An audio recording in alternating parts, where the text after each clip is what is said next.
Hi hello friends, ఎలా ఉన్నారు అందరూ? లాస్ట్ టైం ఒక వీడియో పెడితే చాలా ఆదరించారు. అంటే 2 ఆవులు అయితే కొన్నానని చెప్పాను కదా. సో వాటి కోసం గడ్డి కూడా తీసుకున్నాను చెప్పాను కదా. గడ్డి వాము, ఈ ఎండ ఎక్కువ ఉంది కనిపించడం లేదు సరిగ్గా. ఈ గడ్డి వాము దానికి వచ్చేసి తడికలు కూడా కట్టించేసాను. ఇప్పుడు నేనున్న ప్లేస్లో అయితే ఇది ప్లేస్. ఈ ప్లేస్లో అయితే చుట్టూరు చూడండి ఒకసారి. ఈ చుట్టూరు ఏంటంటే పైనుంచి రేకులు వేసేసి ఈ 2 ఆవులు ఉన్నాయి కదా, ఈ 2 ఆవులు కూడా అక్కడ కట్టేద్దాం అని చెప్పేసి అయితే ప్లాన్ చేసాము. సో అది గైస్, లాస్ట్ టైం నేను ఒక విషయం చెప్పడం మర్చిపోయా. ఐఫోన్ ఎందుకు కొన్నావు బ్రో అని చెప్పేసి ఎవరో కామెంట్ పెట్టినా. ఐఫోన్ కాకుండా నువ్వు ఆవులు ఎందుకు కొనుక్కున్నావు బ్రో, టైం వేస్ట్ పని చేసేసావు నువ్వు అని చెప్పేసి అయితే చెప్పారు. నేను చిన్నప్పుడు మాకు ఫుల్గా ఉండేది ఆవులు. ఎప్పుడు మా నాన్న ఆవులు తోలుకెళ్ళు అని చెప్పేవాడు అనమాట. అవి తోలుకెళ్ళాక బడికి వెళ్ళేవాడిని. అలాగ బీటెక్ వరకు కంప్లీట్ చేశాను అనమాట. సో తర్వాత జాబ్ రావటం, జాబ్ సాఫ్ట్వేర్ దాంట్లోనే చేసినాను ఫస్ట్. ఇప్పుడు ఇక్కడ కాదు, కోల్కతా. స్టార్టింగ్ ఆడే వచ్చింది నాకు ప్లేస్మెంట్. ఆడ హెల్త్ బాగాలేక వచ్చేసాను నేను. వచ్చేసి ఇంటికాడే ఉన్నాను కొన్ని రోజులు, పొలం పనులు చేసుకుంటా. అట్లాగా హెల్త్ రికవర్ అయింది కొంచెం. అట్లా ఉండిపోయాను. తర్వాత లోకల్లోనే వర్క్ చేసుకుంటా ఉన్నాను. మా నాన్న చిన్నప్పుడు చెప్పాడు కదా, రే ఆవులు తోలుకెళ్ళరా అన్నాడు. చదువుకోవద్దని చెప్పేవాడు కాదు. అప్పుడు తెలిసింది నాకు, ఈరోజు అర్థమైంది నాకు ఆ విషయం ఎందుకు చెప్పాడని చెప్పేసి. ఎందుకంటే చిన్నప్పుడు మనకు కూడి పెట్టింది ఏంటంటే ఆవులే అనమాట. మా ఫ్యామిలీ పరంగా చెప్తే అప్పుడు ఉండేది ఒక 200-300 దాకా ఉండేది మాకు ఆవులు. ఎప్పుడు పాలు, పెరుగు అయితే ఉండేది కదా. ఆవు పెరుగు అయితే మేము తాగము. పాలు ఉండేది, కేంద్రానికి పోసేవాళ్ళం. మంచి అప్పుడు తక్కువ రేట్లు కదా, అంతా కూడా ఏదో గడిచిపోతూ ఉండేది. మా నాన్నకు టైంపాస్ అయిపోతూ ఉండేది. అడవిలో తోలేస్తారు, మాది కావలి చెప్తున్నాను కదా. ఫుల్గా అడవి ఉండేది, అడవిలో తోలేసేవాళ్ళు. హ్యాపీగా లైఫ్ వెళ్ళిపోతూ ఉండేది. నేను మాత్రం చదువుకుంటూ ఉండేవాడిని. నాకు పాత రోజులు మళ్ళీ గుర్తుకొచ్చిందనమాట. మరే మన బతుకు అది కాదు, మన బతుకు ఇది, మనం రాంగ్ రూట్లో వెళ్ళిపోయాము అనిపించింది. బట్ నేను వెళ్ళింది రాంగ్ రూట్లో అయితే వెళ్ళలేదు. లైఫ్ని ఇంకా బెటర్ చేసుకుందాం అనే ఉద్దేశమే కానీ, ఎవరికైనా అట్లా ఉంటుంది. కానీ లైఫ్ని పంపలు ముంచుకునేంత చేసుకుందాము అన్న విధంగా అయితే ఉండదు కదా. అందుకని చెప్పేసి నేను చిన్నప్పుడు మాకు ఆవులు ఉండేవి, ఇప్పుడు లేవు కదా అని చెప్పేసి అన్న ఉద్దేశంతో అయితే ఇది అయితే తీసుకున్నాను. ఐఫోన్ తీసుకుంటే ఇంకా బాగొచ్చేది కదా కదా తెలుసు నాకు. ఐఫోన్ కోసమే నేను మనీ అంతా సేవింగ్ చేసుకున్నాను. అనిపించింది ఒకప్పుడు ఇట్లా ఉండే మన లైఫ్ ఇప్పుడు ఎలా చేంజ్ అయిపోయామని చెప్పేసి. చిన్నప్పుడు ఒక చిన్న గుడిసె ఉండేది మాకు, రేకులు కూడా ఉండేది కాదు, చిన్న గుడిసె. ఆవులు ఫుల్గా ఉండేది. ఎప్పుడు పనులు చేసుకుంటూనే ఉండేవాళ్ళు మా నాన్న కానీ మా అమ్మ కానీ, వీళ్ళందరూ కూడా ఖాళీగా అయితే ఉండేవాళ్ళు కాదు. ఆవులు తోలుకెళ్ళటం, ఆ పొలాల్లో పని చూసుకోవటం, ఇదే పని మాకు. సో అవన్నీ ఒకసారిగా గుర్తుకొచ్చినాయి. ఎందుకంటే మీరు ఒకసారి సిటీ లైఫ్కి అలవాటు పడితే ఊర్లో ఇక్కడ ఏమి గుర్తుకు రావన్నమాట. సిటీలో బాగా బోర్ కొట్టేసింది. హైదరాబాద్ కానీ, బెంగళూరు కానీ, ఆ కోల్కతా కానీ బాగా బోర్ కొట్టేసింది నాకు. లాస్ట్కి ఎక్కడ తిన్నా సరే ఇంత ముద్ద మన సొంత ఊర్లో తింటే బాగుంటుంది అనిపించింది. ఇక్కడికి వచ్చినాక ఆల్మోస్ట్ 1 year దాకా నాకు జాబ్ లేదు. ఇవే ఏదేదో చిన్న చిన్న పనులు చేసుకుంటూ ఉండేవాడిని, ఏదో టైంపాస్. అప్పుడు మ్యారేజ్ కాలేదు. సో తర్వాత చిన్నగా సేల్స్లోకి ఎంటర్ అయ్యాను అనమాట. నాకు తర్వాత ఎంబీఏ కూడా ఓపెన్లో రాస్తున్నాను. అది కూడా అయిపోయింది, ఎగ్జామ్స్ కూడా అయిపోయింది. రిజల్ట్ ఎప్పుడు వస్తుందో తెలియదు. ఎంబీఏ వస్తే మళ్ళీ మంచి పొజిషన్ వస్తుంది. ఇప్పుడు నేను ఎస్ఓగా ఉన్నా, అంటే సేల్స్ ఆఫీసర్గా ఉన్నాను అనమాట. ఈ నెల్లూరు, ఒంగోలు, చిత్తూరు, ఈ 3 ఒక 7 years కాదులే, 4-5 years నుంచి ఉన్నాను. సో అందరూ అలవాటు పడిపోయారు. అంతా ఇప్పుడు ఫోన్లో డీలింగ్ జరుగుతుంది, మంచిగా వెళ్ళిపోయింది. ఫస్ట్లో చాలా కష్టంగా ఉండేది, చేయగలనా లేదా ఎట్రా బాబు అని చెప్పేసి. సో ఫస్ట్లో బాగా కష్టంగా ఉండింది, కానీ ఇప్పుడు కష్టం అయితే లేదు. ఇప్పుడు అంతా ఈజీగా అయిపోయింది. ఎందుకంటే నాకు అన్నీ తెలిసిపోయినాయి. ఎవడు ఏంది, ఎక్కడెక్కడ కొత్తవి వస్తున్నాయి ఏంటి అని చెప్పేసి తెలిసిపోతా ఉంది. ఆటోమేటిక్గా చెప్పేస్తున్నారు చాలామంది. సో సేల్స్ స్టార్టింగ్లో వచ్చిన వాళ్ళకి మాత్రం కొంచెం కష్టంగా ఉంటుంది.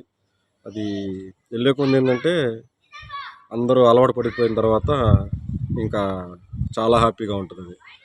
ఇప్పుడు నేను మా కంపెనీలో ఇప్పుడు నేనే సీనియర్ని. బట్ పొజిషన్ ఎందుకు ఇవ్వలేదంటే నాకు ఎంబీఏ లేదని చెప్పేసి అయితే పొజిషన్ ఇవ్వలేదు. పొజిషన్ ఇస్తే విజయవాడ రమ్మంటున్నారు వాళ్ళు. నేను చెప్పాను, విజయవాడ నాకు సెట్ కాదు సార్, నాకు నెల్లూరే సెట్ అవుద్ది, నెల్లూరు నుంచే చేస్తాను ఏం చేయమన్నా కానీ.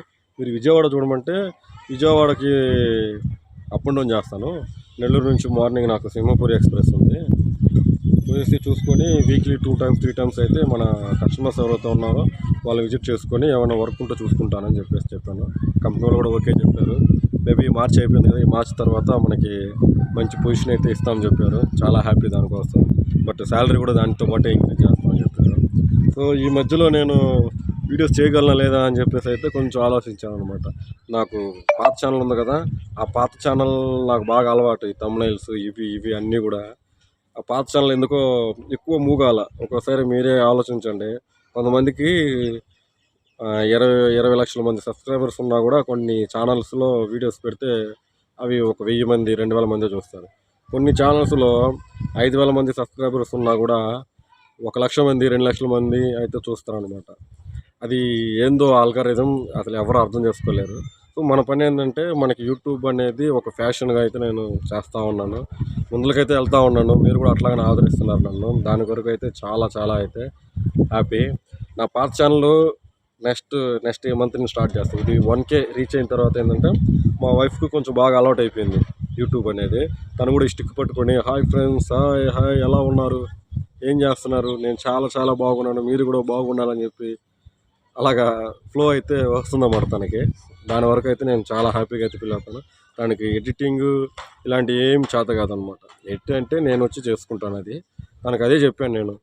నువ్వు మంచిగా వీడియోలు చేసుకో, నువ్వు కర్రీస్ లేదంటే పాపతో ఇట్లాగా బజార్కి వెళ్ళేది, ఇట్లా మన లైఫ్ స్టైల్ ఎట్లా ఉంటుందని చెప్పేసి అయితే నీ పరంగా వెళ్ళు రేవతి, ఓకేనా, మిగతాదంతా నేను చూసుకుంటానని చెప్పాను. ఎందుకంటే నా పాత ఛానల్లో నాకు మనీ వస్తే ఒక 10,000 8,000 1 or 2 months తర్వాత అట్లా వస్తూ ఉంటుంది అనమాట. అదనమాట. ఇప్పుడు మా రేవతి కూడా కలిసిందనుకో, తను కూడా బాగా యూట్యూబ్లో కొంచెం పేరు తెచ్చుకుంటే తనకు కూడా ఎంతో కొంత మనీ వస్తుంది. బయటికి వెళ్ళి వర్క్ చేసుకోవాల్సిన అవసరం లేదమ్మా. అలాగని చెప్పి పూర్తిగా యూట్యూబ్ మీద డిపెండ్ అయిపోయి యూట్యూబ్ ఏమన్నా ఛానల్ ఏదైనా డిలీట్ అయినా ఏదైనా అయినా కూడా ఫీల్ కాకూడదు నువ్వు. ఎందుకంటే అది ముందే చెప్పాను నేను. ఎందుకంటే కొన్ని ఛానల్ డిలీట్ అవుతాయి కదా, అప్పుడు చెప్తా తనకి, చూడమ్మా వీళ్ళు ఎంత బాగా చేస్తునే వాళ్ళు, వాళ్ళ ఛానల్ ఇప్పుడు లేదు అనగల, ఏమైంది, ఎందుకు అలా జరిగిపోయింది అని చెప్పేసి అయితే తను కొన్ని క్వశ్చన్లు అయితే వేస్తూ ఉంటుంది అనమాట.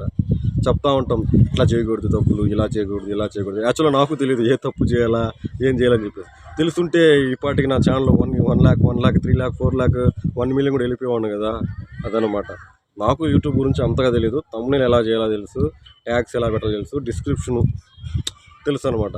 స్టార్టింగ్లో నేను ఛానల్ పెట్టినప్పుడు అయితే ట్యాగ్స్ అని ఒకటి ఉంటుందని, ట్యాగ్లు పెట్టాలని నాకు తెలియదు, డిస్క్రిప్షన్ ఎలా రాయాలని తెలియదు.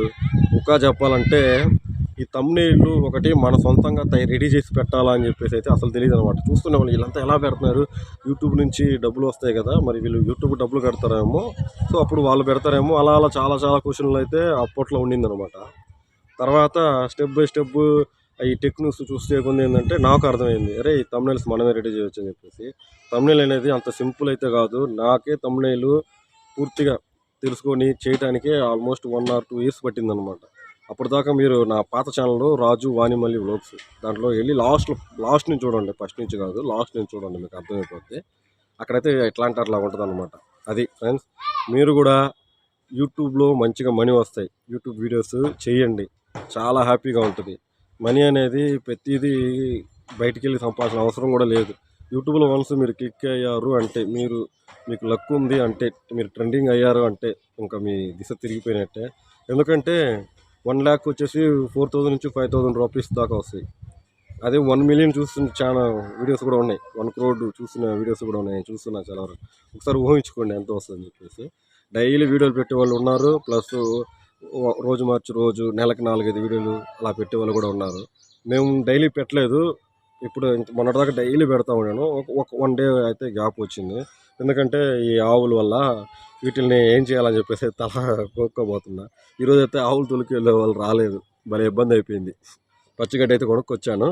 ఇక్కడ కట్ట వచ్చేసి 30 రూపాయలు అనమాట. పచ్చిగడ్డి అమ్ముతారు ఇక్కడ, అదేం ప్రాబ్లం లేదు. తీసుకొచ్చి వేసాను, 3 కట్టలు తీసుకొచ్చాను. ఇంకొక 2 కట్టలు అయితే లోపల ఉన్నాయి. ఇప్పుడు ఒకటి వేసేసి మళ్ళీ నిద్రపోయేటప్పుడు 10 గంటలకు ఒకటి వేసేసి ఉంటే తింటూ ఉంటాయి. ఇప్పుడు తౌడు తీసుకొచ్చాను, అది కలిపేసి పెట్టేస్తాను అనమాట. ఇదే అనమాట ఫ్రెండ్స్ మా లైఫ్ స్టైల్. పూర్వం ఎలా ఉన్నామో అలాగే వెళ్ళాలని చెప్పేసి అయితే నా మనసులో ఉంది. అందుకని చెప్పేసి అయితే నేను కంటిన్యూ చేస్తున్నాను. మీరు కూడా దయచేసి ఇట్లాగా ఎవరు రిస్క్ తీసుకోవద్దు. అంటే ఆవులు కొనుక్కొని అవి కొనుక్కొని అని చెప్పేసి మీ లైఫే మీకు కష్టంగా ఉన్నప్పుడు వేరే దాంట్లో వెళ్ళిపోతుంది. ఎందుకంటే నాకు ఇది అలవాటైన జీవితం కాబట్టి నాకు హ్యాపీగా ఉంటుంది. ఎనివే ఫ్రెండ్స్, మీ రాజు రాజు కాదండి విలేజ్ రేవతి రాజు వ్లాగ్స్ అనమాట ఇది. నా పాత ఛానల్ రాజు వాణిమలి వ్లాగ్స్ అండి. ఓకే అండి, చాలా థ్యాంక్స్ అండి. ఓకే.